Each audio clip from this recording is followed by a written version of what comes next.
এবারে আমরা যোগের কথাটা আলোচনা করছি। তো যোগেতে আসন, প্রাণায়াম, প্রত্যাহার, ধারণা, ধ্যান, সমাধি। তো প্রথম হচ্ছে আসন। আসন কি করে বসবো? পাটা ভালো করে মুড়ে।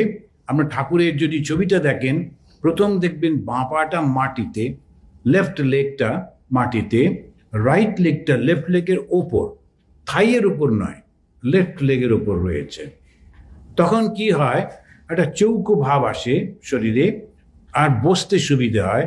একে বলে সহজ আসন, সিম্পল পশ্চার অফ ধ্যান। যদি বসতে না পারেন কোনো চিন্তা নেই, যেভাবে বসবেন একটু নরম একটু শক্ত কোনো জায়গায় বসা, খুব নরম জায়গায় না, খুব শক্ত জায়গায় নয়, ভালো করে বসলেন। কিন্তু শরীরটা একদম সোজা থাকতে হবে।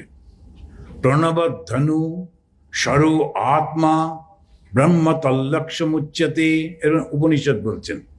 প্রণব যেটা ওমকার, এটাই হচ্ছে ধনু।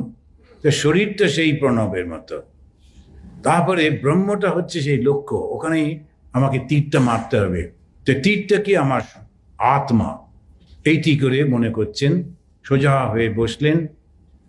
আর যেটি আমাদের মনকে চঞ্চল করে সেটি হচ্ছে আমাদের নিঃশ্বাস আর প্রশ্বাস।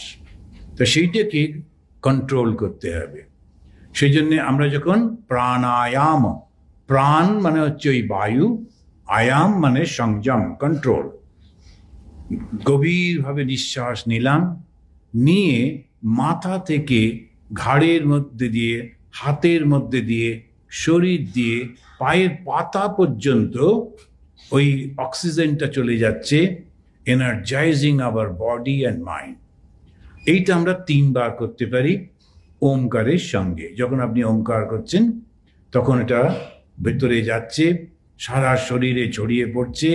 আপনি ফিল করতে পাচ্ছেন টিপস অফ দ্য ফিঙ্গার, আঙুলের মাথাগুলোও যেন একেবারে পবিত্র হয়ে যাচ্ছে, শুদ্ধ হয়ে যাচ্ছে।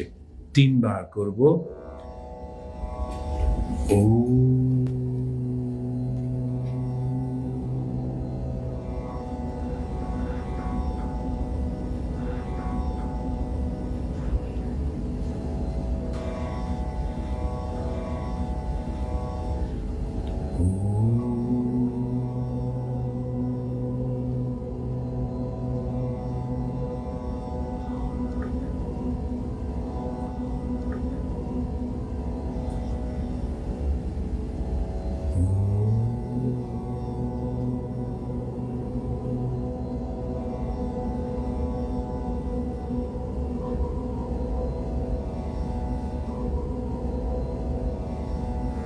প্রাণায়াম আর প্রত্যাহার।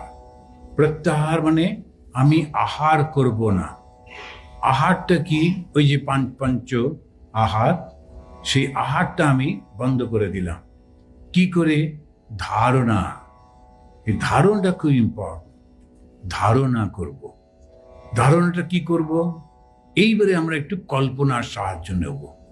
সেই কল্পনাটি হচ্ছে, আমাদের হৃদয়ের মধ্যে একটা খুব সুন্দর ফুল ফুটে রয়েছে, একটা বড় পদ্ম ফুল। সেই পদ্ম ফুলের ওপরে আমার যে দেবতা, তিনি বসে আছেন। আমাদের দেবতা বা দেবী যদি না থাকে, একটা প্রদীপ, একটা দেবতাকে কল্পনা করুন, ভগবান শ্রীরামকৃষ্ণকেই কল্পনা করুন। চোখ বুজে সোজা হয়ে বসে আছেন, হৃদয়ের মধ্যে একটি ফুলকে কল্পনা করছেন। আর ফুলটির রং হচ্ছে লাল, লাল রঙের ফুল। যারা যারা স্পষ্ট দেখতে পাবেন, তার মানে মনটা খুব শান্ত হয়ে গেছে। ওই ফুলটির ঠিক মাঝখানে ভগবান বসে আছেন, যেমন আমরা ছবিতে দেখছি। ওই ধুতি পরা, একটা ধুতি খানিকটা অংশ কাঁধের উপর দিয়ে, হাত দুটো কোলের উপর, আঙুলগুলো পরস্পরের সঙ্গে যুক্ত, সুন্দর দুটি চোখ আমার দিকে তাকিয়ে আছেন। ওই ফুলের উপরে বসে উনি আমাকে দেখছেন। আমি সাষ্টাঙ্গ হয়ে প্রণাম করলাম, প্রভু তোমাকে একটু সেবা করতে দাও, তোমার চরণ সেবা করব। এবারে সেই ভগবান পা দুটি নাবিয়ে বসছেন। আমি একটা থালা নিয়ে এসে সে পায়ের তলায় রাখলাম, একটু জল নিয়ে এসে গঙ্গা জল দিয়ে সেই চরণ দুটি ধুইয়ে দিচ্ছি, অল্প অল্প জল দিচ্ছি, আর ডান হাত দিয়ে পাটা ধুইয়ে দিচ্ছি। আমি স্পর্শ করতে পারছি সেই বিষ্ণু চরণ, কি সুন্দর। সেই চরণে আমি হাত দিয়ে দিয়ে ধুইয়ে দিলাম। তারপরে থালাটা সরিয়ে রেখে একটি শুদ্ধ কাপড় দিয়ে পা দুটি মুছিয়ে দিলাম, আঙুলের ফাঁকগুলো পর্যন্ত মুছিয়ে দিচ্ছি, পায়ের তলাটা মুছিয়ে দিলাম, দিয়ে এবারে ওর উপরে একটু লাল চন্দন, তারপরে লাল চন্দনটাকে বেশ করে সেন্টারে রেখে শ্বেত চন্দনের ফোঁটা দিলাম, খুব সুন্দর দেখাচ্ছে। ঠাকুর ঝুঁকে পড়ে আমি কি করছি সেটা দেখছেন আর হাসছেন। চরণটাকে সাজিয়ে দিয়ে তারপরে ফুলের পাপড়ি তার উপরে দিলাম, দিয়ে চরণ দুটিকে ধরে জড়িয়ে ধরে বললাম, তুমি আমার বাবা, তুমি আমার মা, তোমাকে ছাড়া কিন্তু আমি কাউকে চিনি না, তুমি আমাকে ত্যাগ করো না। আমি যদি তোমায় ভুলে যাই, তুমি আমায় ভুলে যেও না প্রভু, কথা দাও তুমি আমার সঙ্গে থাকবে। ঠাকুর ডান হাত দিয়ে আমার মাথার উপরে রাখলেন, সে স্পর্শ আমি পাচ্ছি, কি সুন্দর সেই স্পর্শ। ঠাকুরের স্পর্শে সমস্ত শরীরটা আলোকিত হয়ে উঠছে। আমার সমস্ত দুর্বলতা, আমার সমস্ত দোষ ত্রুটি দূর হয়ে যাচ্ছে। মাথা থেকে অমৃত ক্ষরণ হচ্ছে, সেই অমৃত আমার সমস্ত শরীর ব্যাপী। আমি শুদ্ধ, আমি পবিত্র। ঠাকুর পাটা গুটিয়ে আবার বসলেন। তখন আমি তাড়াতাড়ি করে একটা প্রদীপ এনে জ্বালালাম, একটা ধূপ জ্বালালাম, একটু দূরে রাখলাম। তারপরে একটা মালা নিয়ে এসে ভগবানকে পরিয়ে দিলাম, খুব সুন্দর দেখাচ্ছে।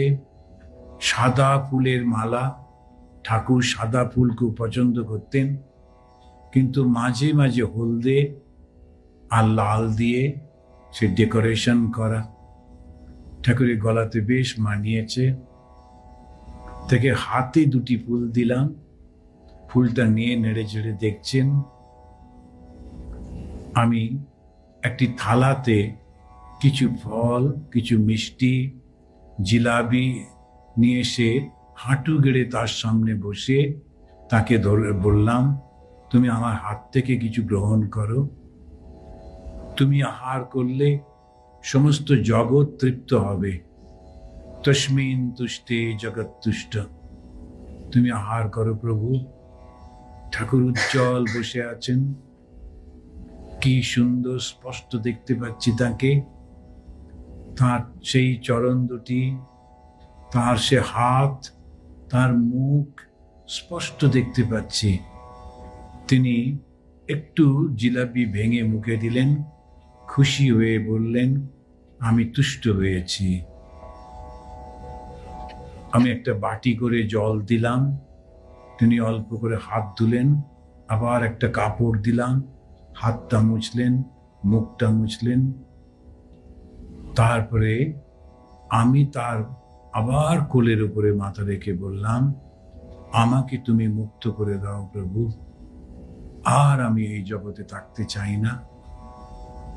ঠাকুর চুপ করে বসে আছেন। আমি তার সামনে বসলাম, ঠিক আমার সামনে ভগবান বসে আছেন ওই ফুলটার উপরে, আর কিচ্ছু নেই। শুধুই ভগবান আর আমি। ধীরে ধীরে সেই ভগবান একটা জ্যোতিতে পরিণত হলেন। সেই উজ্জ্বল জ্যোতি আমার হৃদয়ের মধ্যে। আমার শরীরটার দিকে তাকিয়ে দেখলাম শরীর নেই, মন নেই, শুধু সেই উজ্জ্বল আলো। সেই আলোতে আলোকিত হয়ে রয়েছি। কোথাও নেই পৃথিবী, নেই আকাশ, নেই বাতাস। আমি সেই জ্যোতিষ স্বরূপ, আমি সেই জ্যোতিষ স্বরূপ, আমি সেই জ্যোতিষ স্বরূপ।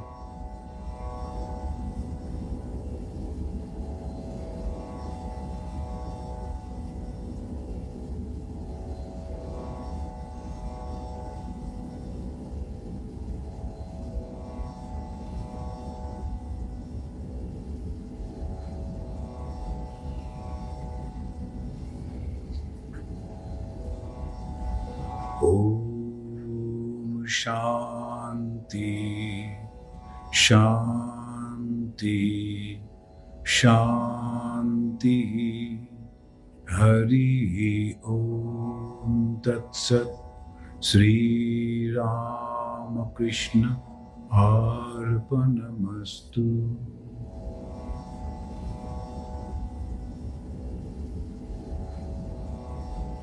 জগতের সকলের মঙ্গল হোক, জগতের সকলের দুঃখ দূর হোক,